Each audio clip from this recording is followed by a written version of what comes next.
அத்தியாயம் இப்ராஹீம். மக்காவில் அருளப்பட்டது. வசனங்கள் 52. அளவிலா கருணையும் இணையிலா கிருபையும் உடைய அல்லாஹுவின் திருப்பெயரால். அலிஃப் லாம் ரா. முஹம்மதே, இது ஒரு வேதமாகும். இதனை உம்மீது நாம் இறக்கியுள்ளோம். மக்களை அவர்களுடைய இறைவனின் உதவி கொண்டு இருளிலிருந்து வெளியேற்றி ஒளியின் பக்கம் நீர் கொண்டு வர வேண்டும் என்பதற்காக. அதாவது யாவற்றையும் மிகைத்தோனும் தனக்குத்தானே புகழுக்குரியோனுமாகிய, மேலும் வானங்கள் பூமியில் உள்ள அனைத்துக்கும் உரியவனுமாகிய அல்லாஹ்வின் பாதையின்பால் கொண்டு வர வேண்டும் என்பதற்காக. சத்தியத்தை ஏற்க மறுப்பவர்களுக்கு அழிவை தரும் கடும் தண்டனை இருக்கிறது. அவர்கள் எத்தகையவர்கள் எனில், மறுமையை விட இவ்வுலக வாழ்க்கைக்கு முன்னுரிமை வழங்குகிறார்கள். மேலும் அல்லாஹ்வின் வழியிலிருந்து மக்களை தடுக்கிறார்கள். அவ்வழி தங்கள் விருப்பப்படி கோணலாகிவிட வேண்டும் என்று நாடுகிறார்கள். இத்தகையவர்கள் வழிகேட்டில் வெகு தூரம் சென்று விட்டிருக்கிறார்கள். தூதர்கள் அனைவரையும் அவரவரின் சமுதாய மொழியிலேயே தூது செய்தி அறிவிப்பவர்களாய் நாம் அனுப்பி வைத்தோம். செய்தியை அவர்களுக்கு தெள்ளத் தெளிவாக அவர் எடுத்துரைக்க வேண்டும் என்பதற்காக. பின்னர் அல்லாஹு தான் நாடுகின்றவர்களை வழி பெறலச் செய்கின்றான். நாடுகின்றவர்களுக்கு நேர்வழி காட்டுகின்றான். அவன் யாவரையும் மிகைத்தவனும் நுண்ணறிவாளனும் ஆவான். இதற்கு முன்பு மூசாவையும் நம்முடைய சான்றுகளுடன் அனுப்பி உம் சமுதாயத்தினரை இருளிலிருந்து வெளியேற்றி ஒளியின் பக்கம் கொண்டு வாரும். மேலும் அல்லாஹ்வின் வரலாற்று முக்கியத்துவம் வாய்ந்த நாட்களை நினைவூட்டி அவர்களுக்கு அறிவுரை வழங்கும் என்று கட்டளையிட்டிருந்தோம். பொறுமையாளராகவும் நன்றி செலுத்துபவராகவும் திகழும் ஒவ்வொருவருக்கும் இந்த சம்பவங்களில் பல சான்றுகள் இருக்கின்றன. மூசா தம்முடைய சமூகத்தாரிடம் இவ்வாறு கூறியதை நினைவு கூறுங்கள். அல்லாஹ் உங்களுக்கு செய்துள்ள பேருதவிகளை நினைத்து பாருங்கள். உங்களுக்கு கடுமையான துன்பம் இழைத்துக் கொண்டும், உங்கள் ஆண் மக்களை கொலை செய்து கொண்டும், உங்கள் பெண் மக்களை உயிருடன் விட்டு வைத்துக் கொண்டும் இருந்த ஃபிரௌனின் ஆட்களிடமிருந்து அவன் உங்களை விடுவித்தான். இதில் உங்கள் இறைவனிடமிருந்து உங்களுக்கு பெரும் சோதனை ஏற்பட்டிருந்தது. மேலும் உங்கள் இறைவன் இவ்வாறு அறிவித்திருந்ததையும் நினைவு கூறுங்கள். நீங்கள் நன்றி செலுத்துவீர்களாயின் நிச்சயம் நான் உங்களுக்கு மென்மேலும் வழங்குவேன். நீங்கள் நன்றி கொள்வீர்களாயின் திண்ணமாக எனது தண்டனை மிக கடுமையானதாகும். மேலும் மூசா கூறினார், நீங்கள் நிராகரிக்கிறீர்கள் என்றால், ஏன் பூமியில் உள்ள அனைவருமே நிராகரிப்பாளர்களாய் ஆகிவிட்டாலும் கூட திண்ணமாக அல்லாஹ் தேவைகள் அற்றவனாகவும் தனக்குத்தானே புகழுக்குரியவனாகவும் இருக்கின்றான். உங்களுக்கு முன் வாழ்ந்து சென்ற சமுதாயங்களின் செய்தி, நூஹுடைய சமுதாயத்தினர், ஆது மற்றும் சமூது எனும் சமுதாயத்தினர், இன்னும் அவர்களுக்கு பின் வந்த ஏராளமான சமூகத்தவர்களுடைய செய்தி உங்களிடம் வரவில்லையா? அவர்களின் எண்ணிக்கையை அல்லாஹுவே அறிவான். அவர்களின் தூதர்கள் அவர்களிடம் தெளிவான சான்றுகளை கொண்டு வந்தபோது அவர்கள் தம் வாயில் கைகளை வைத்துக்கொண்டு கூறினார்கள், நீங்கள் எந்த செய்தியோடு அனுப்பப்பட்டுள்ளீர்களோ அதனை திண்ணமாக நாங்கள் ஏற்றுக்கொள்ளவில்லை. மேலும் நீங்கள் எதன் பக்கம் எங்களை அழைக்கின்றீர்களோ அதை குறித்து நாங்கள் கடும் சந்தேகத்தில் உழன்று கொண்டிருக்கிறோம். தூதர்கள் கூறினார்கள், வானங்கள் பூமியின் படைப்பாளனாகிய இறைவனை குறித்தா உங்களுக்கு சந்தேகம்? உங்கள் குற்றங்களை மன்னிக்கவும் ஒரு குறிப்பிட்ட காலம் வரை உங்களுக்கு அவகாசம் அளிக்கவும் அவன் உங்களை அழைத்துக் கொண்டிருக்கிறான். அதற்கு அந்த மக்கள் கூறினார்கள், நீங்கள் எங்களை போன்ற மனிதர்களே தவிர வேறு ஒன்றும் இல்லை. எங்கள் மூதாதையர் எவற்றை வணங்கி வந்தார்களோ அவற்றை நாங்கள் வணங்குவதிலிருந்து எங்களை தடுக்கவே நீங்கள் விரும்புகிறீர்கள். அப்படியானால் ஒரு தெளிவான சான்றினை கொண்டு வாருங்கள். அதற்கு அவர்களுடைய தூதர்கள் கூறினார்கள், உண்மையில் நாங்கள் உங்களை போன்ற மனிதர்கள்தாம். ஆனால் அல்லாஹ் தன்னுடைய அடியார்களில் தான் நாடுகின்றவர்களுக்கு பேரருளை வழங்குகின்றான். மேலும் உங்களிடம் சான்றினை கொண்டு வருவது எங்களுடைய அதிகாரத்தில் இல்லை. சான்று அல்லாஹ்வின் உத்தரவு கொண்டுதான் வெளிப்படுகின்றது. மேலும் இறை நம்பிக்கையாளர்கள் அல்லாஹுவை சார்ந்து நிற்க வேண்டும். அல்லாஹுவையே நாங்கள் முழுவதும் சாராதிருக்க எங்களுக்கு என்ன நேர்ந்தது? எங்கள் வாழ்க்கை பாதைகளில் அவன்தானே எங்களுக்கு நேர்வழியை காட்டினான். எங்களுக்கு நீங்கள் இழைத்துக் கொண்டிருக்கின்ற தொல்லைகளை நிச்சயமாக நாங்கள் பொறுத்துக் கொள்வோம். எனவே சார்ந்திருப்பவர்கள் அல்லாஹுவையே முழுமையாக சார்ந்திருக்க வேண்டும். இறுதியில் இறை மறுப்பாளர்கள் தம் தூதர்களிடம் கூறிவிட்டார்கள், நீங்கள் எங்கள் மார்க்கத்திற்கு திரும்பிவிட வேண்டும், இல்லையெனில் நிச்சயமாக எங்கள் ஊரிலிருந்து உங்களை வெளியேற்றி விடுவோம். அப்போது அத்தூதர்களுக்கு அவர்களின் அதிபதி அறிவித்தான், நாம் இந்த அக்கிரமக்காரர்களை அழித்தே விடுவோம். மேலும் அவர்களுக்கு பிறகு இப்பூமியில் உங்களை வசிக்கச் செய்வோம். என்னிடத்தில் பதில் சொல்லியாக வேண்டும் என்று யார் பயப்படுகின்றாரோ, மேலும் என் எச்சரிக்கைக்கு யார் அஞ்சுகிறாரோ அவருக்குரிய வெகுமதியாகும் இது. அவர்கள் தீர்ப்பு வேண்டுமென விரும்பினார்கள், ஆகையால் இவ்வாறு அவர்களுக்கு தீர்ப்பு அளிக்கப்பட்டது. மேலும் சத்தியத்திற்கு விரோதியான ஒவ்வொரு ஆணவக்காரனும் இழப்புக்குள்ளாகிவிட்டான். இனி அவனுக்கு நரகம்தான் இருக்கின்றது. அங்கு அவனுக்கு சீழ் புகட்டப்படும். அதனை அவன் கஷ்டப்பட்டு விழுங்க முயல்வான். எனினும் அதனை எளிதில் விழுங்கிட அவனால் முடியாது. அனைத்து திசைகளிலிருந்தும் மரணம் அவனை நோக்கி வரும். ஆயினும் அவனால் மரணம் அடைய முடியாது. அதை தவிர ஒரு கடும் வேதனை அவன் உயிரை வதைத்துக் கொண்டிருக்கும். எவர்கள் தம் அதிபதியை நிராகரித்தார்களோ அவர்களின் செயல்களுக்கான உவமை கடும் புயல் வீசக்கூடிய ஒரு நாளில் அடித்துச் செல்லப்படும் சாம்பலை போன்றதாகும். தாங்கள் செய்த செயல்களிலிருந்து எந்த பலனையும் அவர்கள் பெற முடியாது. இதுவே அளவு கடந்த வழிகேடாகும். நிச்சயமாக அல்லாஹு வானங்களையும் பூமியையும் சத்தியத்தின் அடிப்படையில் படைத்து நிலைபெறச் செய்துள்ளான் என்பதை நீர் கவனிக்கவில்லையா? அவன் நாடினால் உங்களை அழித்துவிட்டு அந்த இடத்தில் ஒரு புதிய படைப்பை கொண்டு வருவான். இவ்வாறு செய்வது அல்லாஹுவுக்கு சிறிதும் சிரமமானதல்ல. மேலும் இவர்கள் அனைவரும் அல்லாஹுவின் திருமுன் ஒளிவு மறைவின்றி ஒன்று சேர்க்கப்படும் போது உலகில் பலவீனர்களாயிருந்த மக்கள் பெரிய மனிதர்களாய் கருதி கொண்டிருந்தவர்களை நோக்கி, உலகில் நாங்கள் உங்களை பின்பற்றி வந்தோம், இப்போது அல்லாஹுவின் தண்டனையிலிருந்து எங்களை காப்பாற்ற உங்களால் ஏதேனும் செய்ய முடியுமா என்று கேட்பார்கள். அதற்கு அவர்கள் கூறுவார்கள், அல்லாஹ் எங்களுக்கு ஈடேற்றத்திற்கான ஏதேனும் வழியை காட்டியிருந்தால் நாங்கள் அதனை உங்களுக்கும் நிச்சயம் காட்டித் தந்திருப்போம்.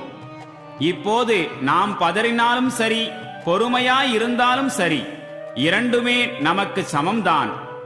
எந்த நிலையிலும் நாம் தப்புவதற்கு வழியே இல்லை. பிறகு விவகாரம் தீர்க்கப்பட்டு விடும்போது ஷைத்தான் கூறுவான், திண்ணமாக அல்லாஹ் உங்களுக்கு என்னென்ன வாக்குறுதிகளை வழங்கியிருந்தானோ அவை அனைத்தும் உண்மையானவையே. மேலும் நான் உங்களுக்கு அளித்திருந்த எந்த வாக்குறுதியையும் நிறைவேற்றித் தரவில்லை. உங்கள் மீது எனக்கு எந்த ஆதிக்கமும் இருக்கவில்லை. ஆனால் நான் செய்ததெல்லாம் என் வழியில் வருமாறு உங்களை அழைத்ததுதான். நீங்கள் எனது அழைப்பை தயக்கமின்றி ஏற்றுக்கொண்டீர்கள். எனவே இப்பொழுது என்னை இகழாதீர்கள், உங்களையே நீங்கள் இகழ்ந்து கொள்ளுங்கள். இங்கு நான் உங்களுக்கு உதவி செய்ய முடியாது, உங்களாலும் எனக்கு உதவி செய்ய முடியாது. இதற்கு முன்பு இறைவனுக்கு இணையாக நீங்கள் என்னை ஆக்கியதற்கு நான் பொறுப்பல்ல. இத்தகைய அக்கிரமக்காரர்களுக்கு திண்ணமாக துன்புறுத்தும் தண்டனை இருக்கிறது. ஆனால் எவர்கள் இவ்வுலகில் இறை நம்பிக்கை கொண்டு நற்செயல்கள் புரிந்தார்களோ அவர்கள் சுவனங்களில் நுழைவிக்கப்படுவார்கள். அவற்றின் கீழே ஆறுகள் ஓடிக்கொண்டிருக்கும். அங்கு அவர்கள் தம் இறைவனின் அனுமதி கொண்டு என்றென்றும் வாழ்வார்கள். மேலும் உங்கள் மீது சாந்தி நிலவட்டும் என்று அங்கு அவர்களுக்கு முகமன் கூறப்படும். நல்ல வார்த்தை கலிமா தையிபாவுக்கு அல்லாஹ் எவ்வாறு ஊமை கூறுகின்றான் என்பதை நீர் கவனிக்கவில்லையா? அது ஒரு நல்ல மரத்தை போன்றதாகும். அதன் வேர் பூமியில் ஆழப்பதிந்திருக்கின்றது. அதன் கிளைகள் வானளாவ உயர்ந்து நிற்கின்றன. எந்நேரமும் அம்மரம் தன் இறைவனின் ஆணைக்கேற்ப கனிகளை வழங்கிக் கொண்டிருக்கிறது. மக்கள் படிப்பினை பெற வேண்டும் என்பதற்காக அல்லாஹ் அவர்களுக்கு இத்தகைய உவமைகளை கூறுகின்றான். மேலும் கெட்ட வார்த்தைக்கு உவமை ஒன்றுக்கும் உதவாத ஒரு கெட்ட மரத்தை போன்றதாகும். அந்த மரம் பூமியின் மேல்மட்டத்திலிருந்து பிடுங்கி எறியப்படுகின்றது. அதற்கு எவ்வித நிலையான தன்மையும் கிடையாது. நம்பிக்கை கொண்டோருக்கு அல்லாஹ் ஓர் வலுவான வாக்கின் அடிப்படையில் இம்மையிலும் மறுமையிலும் உறுதிப்பாட்டை அருளுகின்றான். ஆனால் அக்கிரமக்காரர்களை அல்லாஹ் வழிதவரச் செய்கின்றான். அல்லாஹ் தான் நாடியவற்றை செய்வதற்கு அதிகாரம் உள்ளவனாக இருக்கின்றான். அல்லாஹ்வின் அருட்கொடையை பெற்று பின்பு அதனை நன்றி கொள்ளும் போக்கை கொண்டு மாற்றி தங்களுடன் தம் சமூகத்தாரையும் அழிவு கிடங்கில் நரகில் தள்ளியவர்களை நீர் கவனிக்கவில்லையா? அதில் அவர்கள் எரிந்து கருகி விடுவார்கள். அது கொடிய இருப்பிடமாகும். அல்லாஹ்வின் வழியிலிருந்து மக்களை பிறழச் செய்வதற்காக மற்றவர்களையும் அவனுக்கு நிகராய் ஆக்கினார்கள். நபியே, அவர்களிடம் கூறுவீராக, நன்கு சுவைத்துக் கொள்ளுங்கள், இறுதியில் நீங்கள் திரும்பிச் செல்வது நரகத்திற்குத்தான். நபியே, நம்பிக்கை கொண்ட என் அடியார்களிடம் எவ்வித கொடுக்கல் வாங்கலும் நட்பும் பலன் தராத ஒரு நாள் வருவதற்கு முன்பே தொழுகையை நிலைநாட்டும்படியும், மேலும் நாம் வழங்கியவற்றிலிருந்து மறைவாகவும் வெளிப்படையாகவும் நற்பாதையில் செலவிடும்படியும் கூறுவீராக. அல்லாஹுதான் வானங்களையும் பூமியையும் படைத்தவன். மேலும் அவன் வானத்திலிருந்து மழை பொழியச் செய்தான். பிறகு அதன் மூலம் உங்களுக்கு உணவாக விதவிதமான விளைபொருட்களை உற்பத்தி செய்தான். இன்னும் கப்பலை அவனே உங்களுக்கு வசப்படுத்தி தந்தான். அது அவனது கட்டளைக்கேற்ப கடலில் செல்கிறது. மேலும் உங்களுக்கு ஆறுகளை வசப்படுத்தி தந்தான். மேலும் சூரியனையும் சந்திரனையும் அவை தொடர்ந்து இயங்கிக் கொண்டிருக்கும் வண்ணம் உங்களுக்கு வசப்படுத்தி தந்துள்ளான். மேலும் இரவையும் பகலையும் உங்களுக்காக வசப்படுத்தி தந்தான். மேலும் நீங்கள் அவனிடம் வேண்டிக் கொண்ட அனைத்தையும் அவனே உங்களுக்கு வழங்கினான். அல்லாஹ்வின் அருட்கொடைகளை நீங்கள் கணக்கிடுவீர்களாயின் அவற்றை உங்களால் வரையறுக்கவே முடியாது. உண்மை யாதெனில் மனிதன் பெரும் அநீதியாளனாகவும் நன்றி கெட்டவனாகவும் இருக்கின்றான். இப்ராஹீம் இவ்வாறு பிரார்த்தனை புரிந்ததை நினைவு கூறுங்கள். என் இறைவனே, மக்காவாகிய இந்நகரத்தை அமைதி அளிக்கக்கூடியதாக ஆக்குவாயாக. மேலும் என்னையும் என் மக்களையும் சிலைகளை வணங்குவதிலிருந்து காப்பாற்றுவாயாக. என் இறைவனே, திண்ணமாக இந்த சிலைகள் பெரும்பாலான மக்களை வழிகேட்டில் ஆழ்த்திவிட்டன. என்னுடைய வழித்தோன்றல்களும் எவற்றால் வழிகடலாம். எனவே அவர்களில் எவர்கள் என்னுடைய வழிமுறையின்படி நடந்தார்களோ அவர்கள்தாம் திண்ணமாக என்னை சார்ந்தவர்களாவர். எவர்கள் எனக்கு முரணான வழியினை மேற்கொண்டார்களோ திண்ணமாக நீ பெரிதும் மன்னிப்பவனாகவும் கருணை பொழிபவனாகவும் இருக்கின்றாய். எங்கள் இறைவனே, நான் என் மக்களில் சிலரை விவசாயம் இல்லாத ஒரு பள்ளத்தாக்கில் கண்ணியத்திற்குரிய உன்னுடைய இல்லத்தருகில் குடியமர்த்தி விட்டேன். எங்கள் இறைவனே, அவர்கள் இங்கு தொழுகையை நிலைநிறுத்த வேண்டும் என்பதற்காக இவ்வாறு செய்தேன். எனவே அவர்கள் மீது அன்பு கொள்ளும்படி மக்களின் உள்ளங்களை ஆக்குவாயாக. மேலும் இவர்களுக்கு உண்பொருள்களை வழங்குவாயாக. இவர்கள் நன்றியுடையவர்களாய் திகழக்கூடும். எங்கள் இறைவனே, திண்ணமாக நாங்கள் மறைத்து வைக்கின்ற மற்றும் வெளிப்படுத்துகின்ற அனைத்தையும் நீ அறிவாய். பூமியிலும் சரி வானத்திலும் சரி எந்த பொருளும் அல்லாஹ்வுக்கு மறைந்ததல்ல. முதுமை காலத்தில் இஸ்மாயில் இஸ்ஹாக் போன்ற மக்களை வழங்கிய அல்லாஹ்வுக்கே எல்லா புகழும். திண்ணமாக என்னுடைய இறைவன் பிரார்த்தனைகளை செவியேற்பவனாவான். என் இறைவா, தொழுகையை நிலைநிறுத்துபவனாய் என்னை ஆக்குவாயாக.